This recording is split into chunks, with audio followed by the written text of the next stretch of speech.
오늘은 교회를 세우는 사람들이라는 제목으로 말씀드립니다. 우리 교회는 1977년 1월 13일에 개척을 했습니다. 오늘 어저께부로 47년이 됐습니다.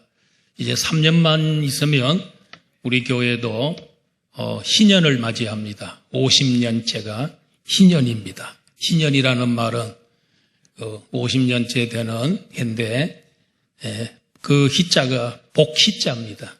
복 받는 해입니다. 복이 있는 해입니다. 그때는 이제 그 큰 행사를 해야 되겠지요. 지금까지 우리 교회를 개척하게 해주시고 지켜주시고 또 성장하게 해주시고 우리 교회를 사용하신 하나님께 감사를 드립니다. 이 교회를 세우기 위해서 교역자들이 수많은 설교를 했고요. 또 우리 장로님을 위시한 우리 교인들이 많은 기도로 교회를 세웠습니다. 또 우리 일반 성도님들이 물심양면으로 헌신해 주신 것입니다. 매주마다 예배 시간에 올라와서 또 예배 순서도 지켜주시고 이렇게 교회를 위해서 기도하고 정성껏 헌금도 해주시고 이런 모든 것들에 대해서 감사드리고 특히 가정교회 목장에서 목자, 목녀, 목부 그리고 목원들이 열심히 헌신해 줌으로 말미암아 저의 목회를 많이 도와주는 그런 사역을 했습니다.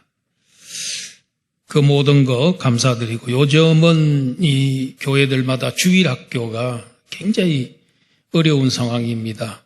코로나 전에도 많이 양적으로 많이 떨어졌는데 코로나가 직격탄이었습니다.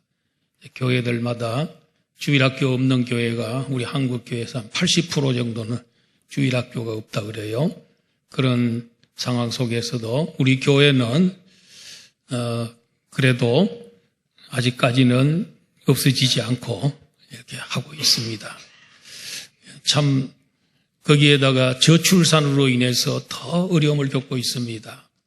그런데 우리 선생님들이 열심히 수고해 주셔가지고 주일학교가 건재하고 있습니다. 수고하셨습니다.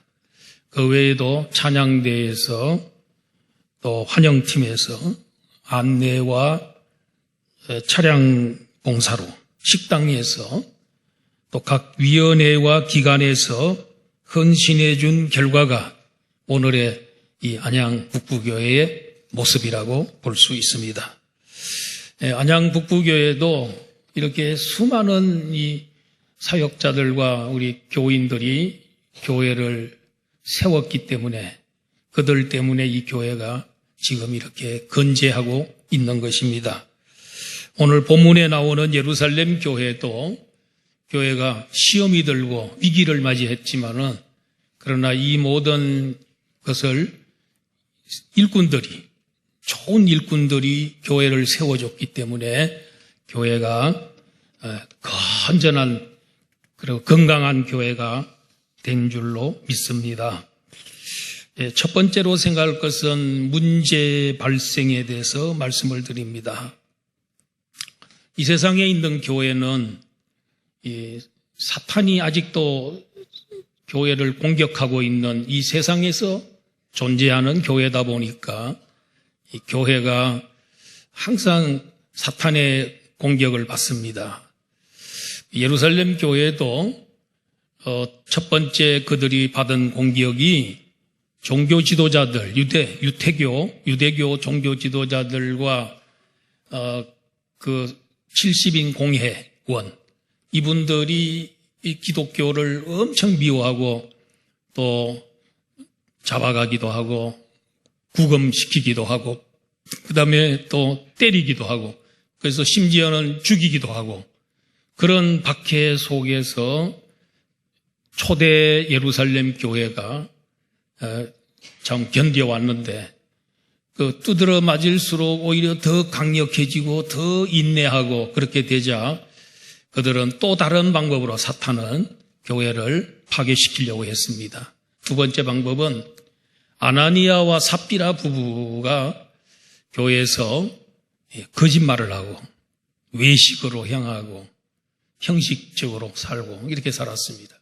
그렇게 함으로써 교회를 병들게 하려고 했는데 베드로 사도가 아주 날카로운 영감을 가지고 그들이 거짓말하고 있는 거, 또 땅을 팔고 했는데 그 돈을 다 바쳐야 되는데 일부는 감추고 내놓으면서 다 바친 거, 팔은 거 전부를 가져왔습니다. 이렇게 할 때 베드로가 그가 거짓말하는 걸 알고 책망을 했을 때에 남편도 죽고 나중에 온 아내도 거짓말을 했기 때문에 또 죽고 이 무서운 이 심판으로 인해서 예루살렘 교회가 사람들이 거짓말을 안 하게 되고 교회가 외식과 형식주의 이런 데 흐르지 않는 그런 효과를 얻게 된 것이지요. 그 다음에 세 번째로 사탄이 예루살렘 교회를 파괴하려고 했던 방법이 오늘 본문에 나오는 이 구제 헌금 때문에, 구제하는 일 때문에 구제를 왜 우리에게는 구제를 이렇게 소홀히 하느냐, 왜 우리에게는 구제를 안 하느냐, 우리는 왜 식사를 안 주느냐, 이런 문제로 인해서 교회 안에 원망과 불평이 일어나게 되고 이 일로 인해서 교회가 또 둘로 나눠지려고 하는 그런 어떤 조짐까지도 보이게 됐던 것을 볼 수가 있습니다.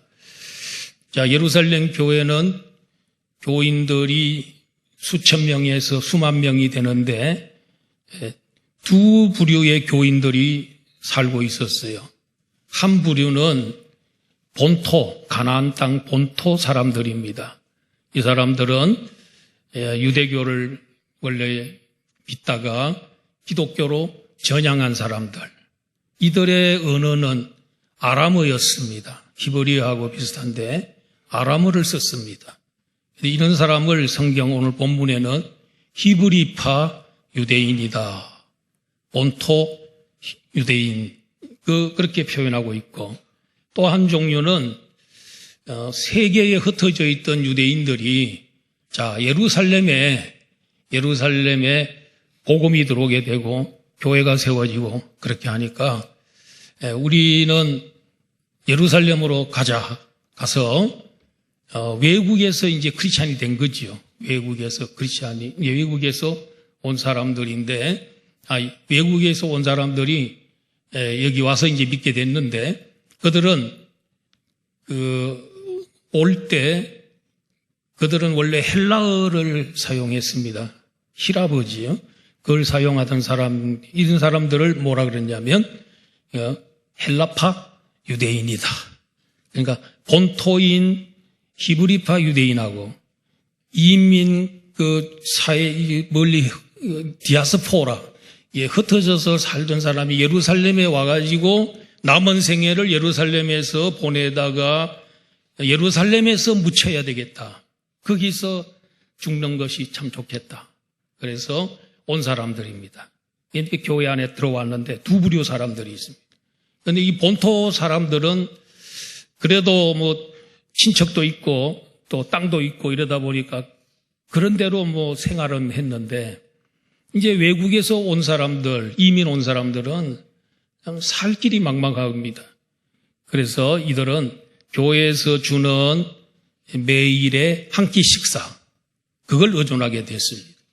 그리고 그들은 또 이 교회에서 주는 구제금, 이런 것들을 의존해서 살았는데 또 이들도 숫자가 점점 많아지다 보니까 교회가 재정 지출이 많았던 것 같아요.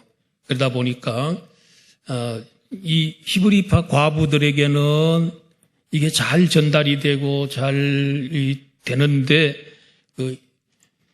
헬라파 유대인들에게는 이게 잘 전달이 되지 않았어요. 그러다 보니까 왜 우리를 차별하느냐, 본토 자기들의 과부들에게는 잘 전달이 되고 잘 되고 있는데 왜 우리들에게는 이게 소홀하고 또 가끔 가다가 이게 또 끊기기도 하고 왜 그렇게 하느냐. 이렇게 불평이 이제 쌓이다 보니까 이 헬라파 사람들이 유대 히브리파 사람을 원망하는 일로 인해서 교회에 불평이 점점 많아지고 표면화되고 이런 일들이 일어났습니다. 그러자 어떻게 했겠습니까? 이 사도들이 말이죠. 사도들이 일주일 내내 이 불평하는 사람들 찾아가 가지고 문제 해결해 주고 신방해 주고 상담해 주고 뿐만 아니라 또 밥을 해서 전달하고 그다음에 구제금도 전달하고 이런 일을 위해서 이 12사도가 일주일 내내 거기에 일에 사로잡혀 가지고 그 일에 집중하게 됐어요. 그러다 보니까 어느 날 주일날이 됐는데 설교를 해야 되는데 설교를 하니까 이게 설교가 힘이 없어지고 능력이 안 나타나고 왜 그렇습니까? 설교 말씀 준비하는 그 시간이 다 뺏겨버리고 원래 주가 뭡니까? 주 종목이 그건데 이게 말씀과 기도가 주사역인데 그 다음에 어느 순간에 그 문제 터진 거, 불평하는 거, 그걸 해소하려고 일주일 내내 힘쓰다 보니까 이게 말씀과 기도는 다 이렇게 뒷전에 가 있고 그게 오히려 중요한 것이 돼가지고 거기에 모든 것을 다 투자하고 거기에 다 쏟다 보니까 설교가 약해지고 은혜가 잘 안 돼.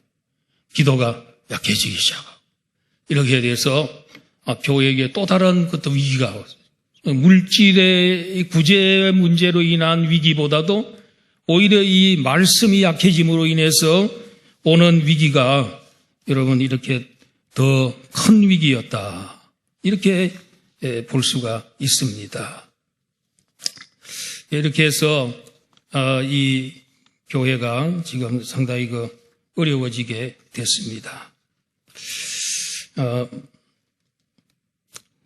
사도들이 이렇게 정신없이 그 일을 위해서 이렇게 하다 보니까 모든 것이 이제 약해지기 시작을 했는데 그래서 그 해결책으로 어떻게 하면 좋겠나 하다가 12사도가 모든 교인들, 모든 제자들을 다 소집을 했습니다. 우리로 말하면 공동의회를 한 겁니다. 오늘 이 예배 마치자마자 바로 이어서 식사하기 전에 공동의회를 합니다. 예루살렘 교회도 공동회를 연 겁니다. 여러분, 초대교회 성도들을 왜 모든 제자라고 이렇게 표현을 했을까요? 그들은 예수님 믿은 지 얼마 안 됐는데도 그들의 삶이 전부 예수님 제자답게 살았어. 예수님처럼 살았어요.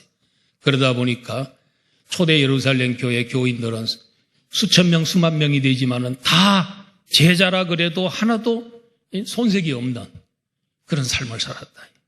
그런데 우리는 어떻습니까? 교회 다닌 지 오랜 세월이 다녀도 늘 이래 보면 어린아이, 또 늘 이렇게 보면 초신자처럼 보이고 그렇게 보일 때가 많아요.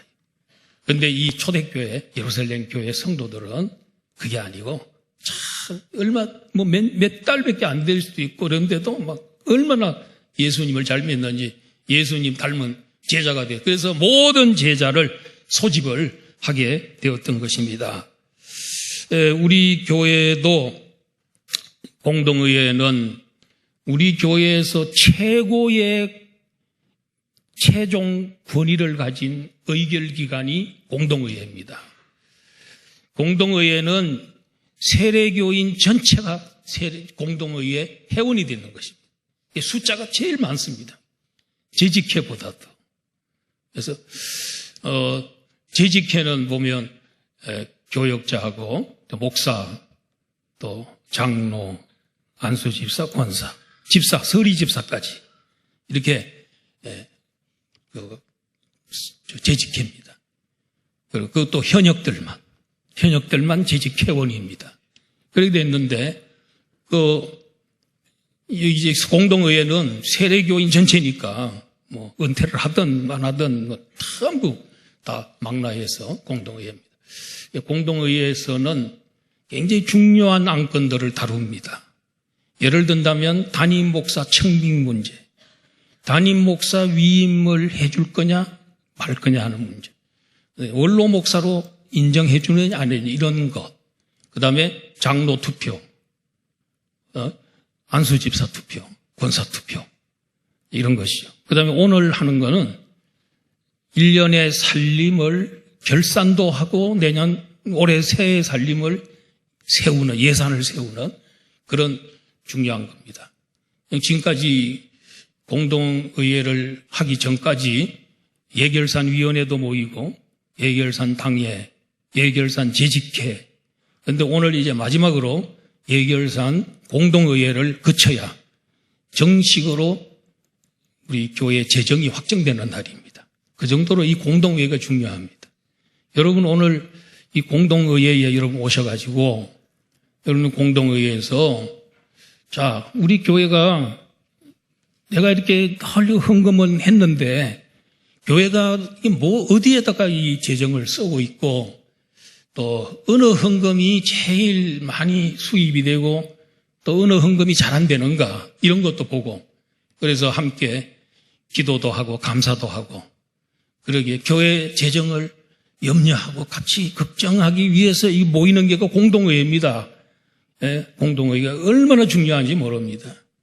그런데 우리 교회는 공동의회 한다 그러면 다 가버리고 없습니다. 수백 명, 200~300명 회원인데 다 가버리고 거의 없습니다. 이건 잘못된 거라고 생각이 되는데 오늘은 많이 모이겠네요. 이렇게 설교했으니까.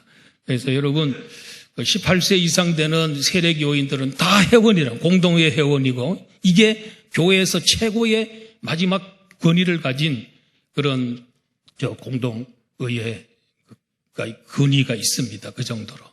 그렇기 때문에 여러분들이 꼭 참석하시고요.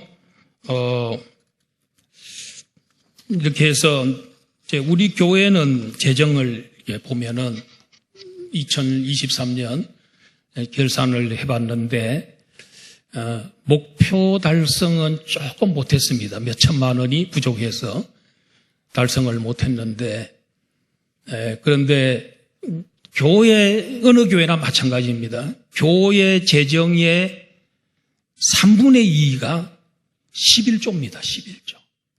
우리 교회 수입이 11조 수입이 제일 많은데 예산의 3분의 2, 예를 들어 9억이면 6억 정도가 수입으로, 11조 수입으로 잡고 있는 거예요. 우리 교회도 딱 3분의 2가 잡고 있습니다. 3억이면 2억이고. 그런데 조금 몇 천만 원이 11조에서 좀 부족한 면이 있었습니다. 그래서 여러분들 공동의회에 오시면 재정이 어느 부분이 우리 교회 재정을 좌우하는 그런 중요한 재정인가 이런 것도 알게 되고 그렇다면 우리가 함께 기도해야 되겠구나. 또 내가 그 일에 또 같이 또 동참해야 되겠구나. 또 이런 것들이 참 중요한 그런 회의입니다. 그래서 이 12사도가 공동의회를 소집을 하고 난 다음에 공동의회의 제일 중요한 안건이 얘기를 합니다. 그 안건이 뭐냐면 이런 겁니다. 우리가 하나님의 말씀을 제쳐놓고 접대를 일삼는 것이 마땅하지 아니하니 형제들아 너희 가운데서 성령과 지혜가 충만하여 칭찬받는 사람 7을 택하라. 우리가 이 일을 그들에게 맡기고 우리는 오로지 기도하는 일과 말씀 사역에 힘쓰리라. 7명의 일꾼들 나중에 이제 이들이 안수받은 다음에는 안수 집사가 되는데 이 안수 집사들에게 구제하는 거, 재정 출납하는 거, 그리고 또 식사하는 거 이런 거 다 그들에게 맡기고 우리 사도들은 기도하는과 말씀하는 일에 전무하겠다, 힘쓰겠다. 어떻게 했습니까? 이렇게 하고 안건이 올라오는데 모든 회중들이 전부 좋습니다 하면서 기쁜 마음으로 그걸 수용하게 되었다는 것입니다. 여러분, 교회에서는 참 이 말씀 증거자가 엄청 중요합니다. 그건 성경이 우리들에게 이야기하는 겁니다. 왜 이 목사님이 이렇게 중요하냐? 성경이 그렇게 말하고 있기 때문에 말씀이 없으면 안 되는 거예요. 우리 기독교는. 예배 때도 설교 시간이 굉장히 중요합니다. 그렇기 때문에 우리 대표기도 하시는 분들 수요 심야든 뭘 기도든 하여튼 대표기도 할 때는 그 교회 담임 목사님 위해서 말씀 잘 증거할 수 있도록 기도해 주시고요. 그 다음에 이제 부목사님이 설교할 때는 담임 목사님을 위해서 먼저 꼭 빼놓지 말고 기도하고 그 다음에 이제 오늘의 설교자를 위해서도 기도해 주시고 설교자를 위한 기도는 빠뜨리면 그 기도가 대표 기도라고 하기가 어려워요. 그 정도로 중요해요. 몰라서 그동안에 보면은 이런저런 기도 많이 하는데 담임 목사 기도는 한 번도 안 하고 그 다음에 이렇게 쏙 빠져버리고 그런데 이제 그거는 준비는 했는데 잊어버린 수가 있어. 당황이 돼가지고 그럴 수도 있고. 그런데 앞으로는 우리 교회는 무슨 대표기도 하든지 예배 대표기도는 반드시 담임 목사님 위해서 해주세요. 왜냐하면 설교 준비가 엄청 어려워요.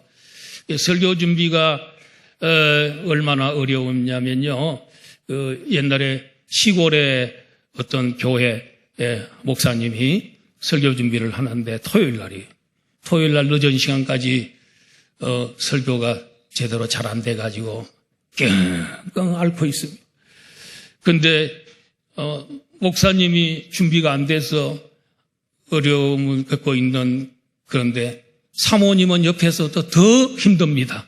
그래서 사모님은 옆에서 여보 아직도 설교가 안 나왔어요.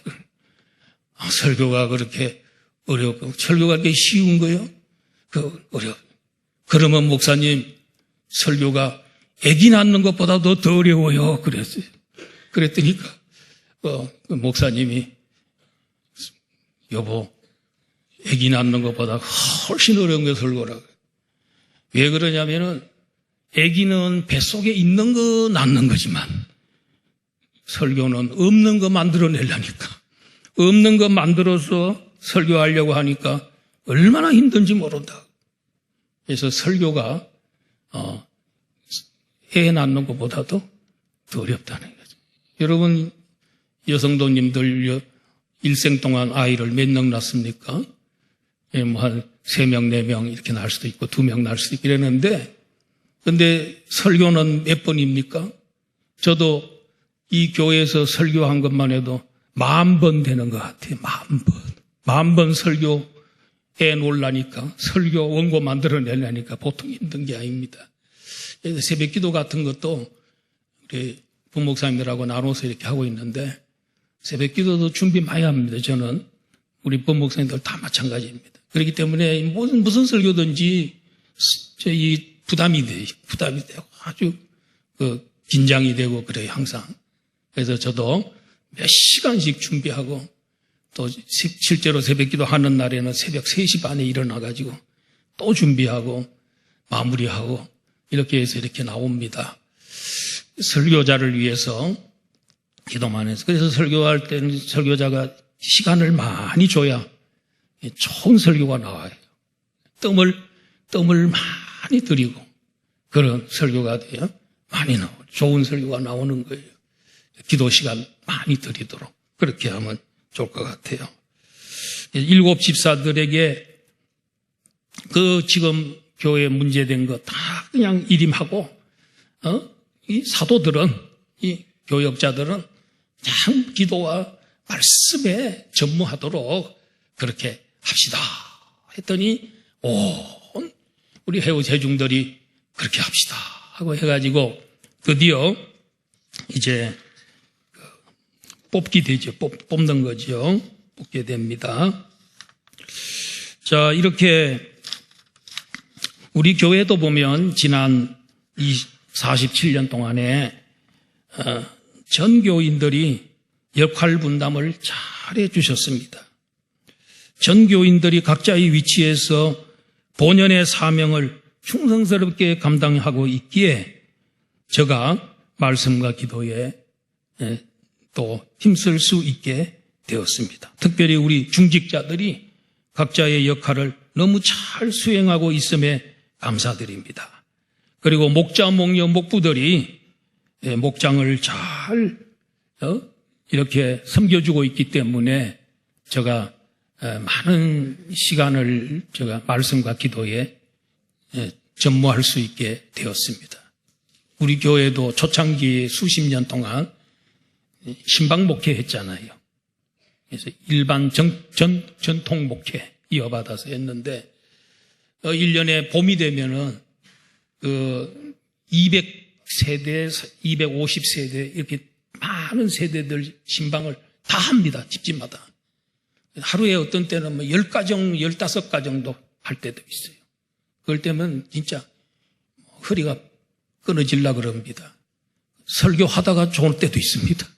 얼마나 피고 특별히 정신 먹고 신방할 때는 이게 장담이 안 됩니다. 이게 나도 모르게 이렇게 기도하다가도 필름이 끊겨버려. 피곤한 그런 게 했는데 우리 목장에서 다 이렇게 목자들이 다 잘 섬겨주시니까 제가 신방은 이렇게 병원 신방이나 또 장례가 났거나 뭐 이런 건 제가 이제 합니다만은 또 중요한 건 제가 합니다만은 그 신방을 우리 목자들 30개 목자님들이 이렇게 해주니까 저한테 굉장히 많은 도움이 이렇게 됐습니다. 너무너무 감사를 드립니다. 근데 한 가지 주일학교 교사님들 수고 많았고요. 한 가지 바람이 있다면 우리 리더들이 먼저 예배 참석 잘하고 또 기도하는 일에 모범이 되어 주셔야 따라옵니다. 절대로 내가 안 하고 아무리 요구하고 무슨 소리를 질러도 절대로 안 따라옵니다. 그게 그 양들 앞에 목자가 앞에 서서 가면 양들이 따라오는 것과 똑같습니다. 우리 교사님들 작년 1, 2부 예배에 꼭 참석하시기 바랍니다. 그리고 작년 예배 드린 다음에 한 번 이제 딱 드리고 난 다음에 부서에 가셔서 사역하시기 바랍니다. 부서 사역의 예배가 작년 예배가 아닙니다. 우리 교사님들은 작년이기 때문에 부서 사역 가기 전에 작년 1, 2부 예배 여기 한 번은 꼭 선택해서 예배를 드리고 부서로 가셔야 됩니다. 부서에 가면 그 예배는 예배입니다. 맞지요? 그게 왜 예배가 아닙니까? 그런데 말씀은 어린아이, 유치부 아이들에게 적용되는 말씀을 거기서 전하는 거예요. 유초등부에 적용되는 거예요. 나에게 적용되는 말씀이 아니에요. 여기 작년 예배에 와야 우리 작년에 맞는 적용이 들어가고 또 말씀이 들어가는 거죠. 그래서 그들은 어린이 예배고 학생 예배지. 그런데 우리 작년 예배가 나의 예배다. 이렇게 생각하시고 꼭 예배를 드리고 해야 됩니다. 그래서 그렇게 앉는 분들이 좀 있어서 내가 우리 교역자들에게 야 선생님들 자기 예배도 없는 사람이 뭔 선생 아니야. 교사를 어떻게 할 수 있냐. 꼭 좀 참석시키게 해달라고 그랬는데 또 몇 번 되다가 또 안 되고 그렇게 돼요. 그래서 또 교역자들 좀 힘써주시고 각 부장님들 참석을 잘 시키고 왜냐하면 자기를 위해 좋은 거예요. 자기 예배가 은혜 받아야 아이들한테 줄 게 있는 거지요. 그렇지 않습니까? 이번에 그 신년 특별 새벽기도에 시위를 했는데 조금 더 많이 참석하기로 기대했는데 그렇지 못했습니다. 이제 발동이 걸렸으니까 발동을 건 겁니다. 10일 동안. 발동이 걸렸으니까 이제 열심히 하십시다. 그리고 이제 세 번째는 실행입니다. 이렇게 문제가 생겼는데 그 해결책을 알아냈습니다. 그러면 이제 그걸 실행을 해야 되지 않겠습니까? 그래서 안수 집사를 세우기로 결의하고 공동의회에서 뽑았습니다. 7명을. 성령과 지혜가 충만하여 칭찬받는 사람. 저는 이걸 이제 설교를 하면서, 제가 솔직히 말씀드리면 너무너무 우리 서리 집사님들, 또 이런 분들, 안수 집사님들이나 권사님들은 투표로 하니까 제가 어떻게 할 수가 없습니다만은, 그건 투표에 맡기고 공동회의에 맡긴 거지만은, 이 서리 집사 임명하는 거, 이거는 이제 돌이켜보니까 여기 그 일꾼들 뽑는 자격을 보니까 성령과 지혜가 충만하고 칭찬받는 사람, 교인들도 다 칭찬하는 사람, 이런 사람 뽑으라 그래요. 그런데 몇만 명 중에서 7명을 뽑았는데 그 숫자가 몇 명 안 돼요. 이걸 보면서 나는 이게 너무 많이 그 서리집사님들 미안합니다. 서리집사님들 미안합니다만은 너무 많이 이게 너무 쉽게 이게 세운 거 아닌가. 그런데 이렇게 너무 적게 세우면 이게 적은 듯 하지만은 이게 이제 이 퀄리티가 있잖아요. 이게 질이 올라갑니다. 정말 안수 집사 되기가 이 하늘의 별따기구나. 이렇게 돼야 되는데 그냥 아무나 그냥 임명해버리고 이렇게. 그래서 그 교회 임명은 됐는데 교회 이렇게 쫙 안 나오는 그런 분들이 있었어요. 그런 분들을 서리 집사님은 매년 임명하도록 되어 있습니다. 서리 집사는 매년 당회에서 임명하는 겁니다. 그렇기 때문에 권사님이나 안수 집사님 그런 분들은 이제 한번 되면은 은퇴까지는 그냥 하는데, 그래서 어떤 분들은 이렇게 교회 임명을 해놨는데 교회 거의 안 나오는 그런 분들 있어요. 그런데 어떤 센 교회들은 서리 집사 임명도 주일 출석 52주 중에서 몇 번만 빠져도 안 세우는 그런 교회들이 있어요. 그렇게 힘들게 된 데는 정말 정신 바짝 차리고 신앙생활 하는데, 그렇게 너무, 그래서 이제 가끔 가다가 한 번씩 너무 안 나오면, 몇 년씩 안 나오면 뺍니다. 뺐다 그래가지고 교인 아닌 게 아닙니다. 서리 집사만 잠깐 뺀 거, 1년만 뺀 겁니다. 그분들이 다시 또 돌아오면 또 그냥 또 세워줍니다. 이렇게 저는 하고 있으니까 오해하지 마시고, 왜 빼냐, 왜냐, 넣냐, 이런 거 잘 이해해 주시기를 바랍니다. 그래서 믿음과 성령이 충만한 서대반 집사님을 세우게 됐고, 서대반 집사님 외에 빌립과 브로고르와 니가노르와 디몬과 바메나와 니골라, 이 사람들을 선택해서 사도들 앞에 데리고 와서 7명 뽑았습니다. 그러니까 사도들이 그들에게 안수해서 일꾼으로 세웠습니다. 그게 우리 기독교의 안수 집사의 기원입니다. 기원. 예루살렘 교회에서. 그래서 교회가 구제 문제 때문에 원망과 불평이 나고 쪼개질 위기가 왔는데 하나님은 그걸 역이용해서 좋은 일꾼들을 세움으로 말미암아 기독교 역사에서 2000년 동안 교회들마다 가는 곳마다 집사님들이 얼마나 많습니까? 이 얼마나 놀라운 축복입니까? 어떤 면에서 보면 이 집사님들이 이 기독교를 지금까지 2000년 동안 이끌어왔다고 할 수 있을 정도로 하나님은 그걸 역이용해서 축복으로 교회가 축복받도록 이렇게 해준 것을 볼 수 있습니다. 그래서 저는 또 여기에서 왜 몇만 명 모이는 교회인데 안수 집사님들을 한 2,000명, 3,000명 뽑지 왜 7명 뽑았냐. 근데 숫자가 많다고 다 좋은 건 아니에요.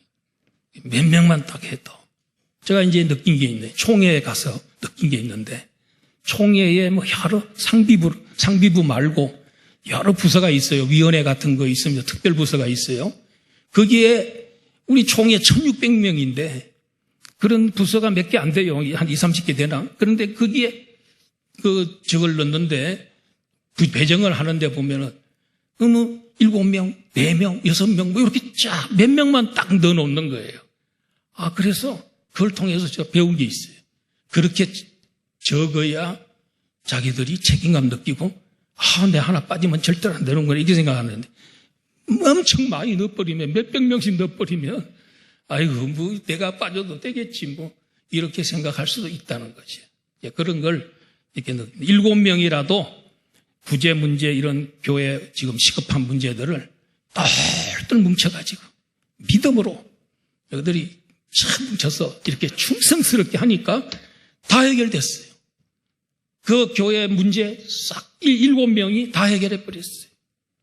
그래서 숫자가 많다고만 되는 게 중요한 게 아니고 정말 이렇게 힘을 합치면 안 될 게 없겠구나, 이런 생각을 합니다. 여러분, 바울과 이 바나바가 제1차 선교 여행을 했습니다. 그 다음에 2차 선교 여행은 바울 사도가 신라와 같이 갔습니다. 그래서 아시아를 복음화하고 유럽을 복음화하는데 초석을 놓는, 정말 시작, 기초를 놓는 이 작업을 두 사람이 했습니다. 우리 교회도 이렇게 이 스데반 집사님은 보니까 이 사람은 다 충만한 사람이에요. 믿음과 성령이 충만한 스데반, 은혜와 권능이 충만한 스데반, 그리고 지혜와 성령으로 복음을 전할 때 공회도 그를, 70인 공회도 그를 막지 못하더라. 대단한 평신도입니다.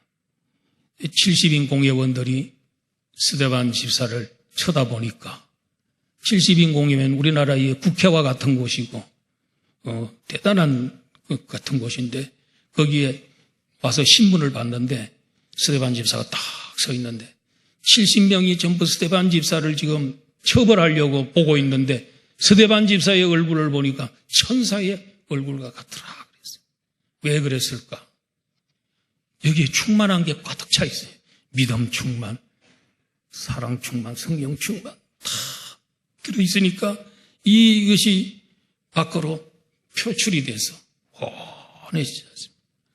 이런 충만함이 있었기 때문에 그렇습니다. 모세가 40일 동안 시내산에서 하나님 만나고 내려오는데 그의 얼굴이 빛이 너무 나서 백성들이 볼 수가 없을 정도로 빛이 났다. 그래서 자기 수건을 가지고 자기 얼굴을 가렸다. 그 정도로 빛이 났단 말이에요. 오늘 성도 여러분, 우리들도 내 마음속에 이렇게 믿음 충만, 지혜 충만, 성령 충만하면 이게 이제 겉으로 표출이 돼서 내 얼굴이 천사의 얼굴과 같습니다. 그래서 그 얼굴 가지고 딱 나가면 이게 자동 전도가 됩니다. 어떻게 저렇게 얼굴에 빛이 날까? 왜 그럴까? 그래서 전도지가 그런 사람에게는 전도지 안 가져가도 괜찮습니다. 전도 선물 안 가져가도 괜찮습니다. 얼굴이 전도지입니다. 할렐루야. 하여튼 세상의 사람들이 여러분 얼굴 딱 보고 야 저렇게 얼굴이 밝고 그리고 평화로워 보여. 저렇게 얼굴에 평화가 넘쳐. 그러면요 전도되는 겁니다. 여러분. 몇 마디 하면 딱 전도되는 겁니다. 전도지 잘 만들어 가도 소용없습니다. 그리고 거기다가 교회 자랑 많이 하고 목사님 자랑 많이 하고 자랑할 게 별로 없지만 그래도 한번 짜내 보세요. 한번 짜내 보시면 그래도 있을 거예요. 그래 목사님 교회 자랑 많이 하고 우리 교회는 성도들이 전부 천사 같습니다. 사랑이 충만합니다. 목장들이 얼마나 재미있는지 모릅니다. 우리 교회는 싸움이 없는 교회입니다. 사랑이 넘칩니다. 그냥 이렇게 자꾸 자랑을 해보세요. 그러면요 가보고 싶어요. 세상에 그런 교회가 있나? 가보자. 그리고 목사님, 그 다음은 누구 자랑해야 되겠어요? 장로님들이 얼마나 멋진지 아세요? 다들 멋쟁이시고요. 얼마나 사랑도 많으시고 이렇게. 그 다음에 또 장로님 자랑 다 했거든. 안수 집사 쪽으로 가고. 이래가지고 교회 자랑 많이 하시면 전도됩니다. 전도는 자랑해야 전도됩니다. 자랑하면 됩니다, 여러분. 우리도 누구가 뭐 저희 좋다 뭐 좋다 그러면 한번 가고 싶잖아요. 네? 가고 싶잖아요. 그런 겁니다. 자, 그래서 이제 이 뽑았는데 이래가지고 이제 결과가 된 4번 마지막으로 이제 설교가 다 끝났습니다. 이 훌륭한 집사님들이 사역을 맡아서 잘 사역을 감당하고 그러니까 무슨 결과가 나타나요? 7절입니다. 7절은 다 같이 봐야 됩니다. 다 같이 7절 시작.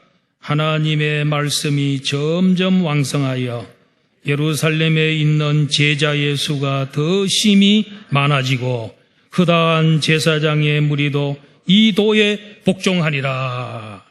그러니까 사도가 말씀과 기도에 이제 전무하게 되고 7 안수 집사님에게 그 사역을 맡기고 또 맡기고 그렇게 해서 하다 보니까 그 교회가 이제 말씀이 살아나는, 말씀이 교회에 왕성하게 일어나고 막 은혜가 넘치고, 그리고 심히 많은 제자의 수가 더 심히 많아지고, 그리고 허다한 제사장의 무리도 이도에 복종하리라.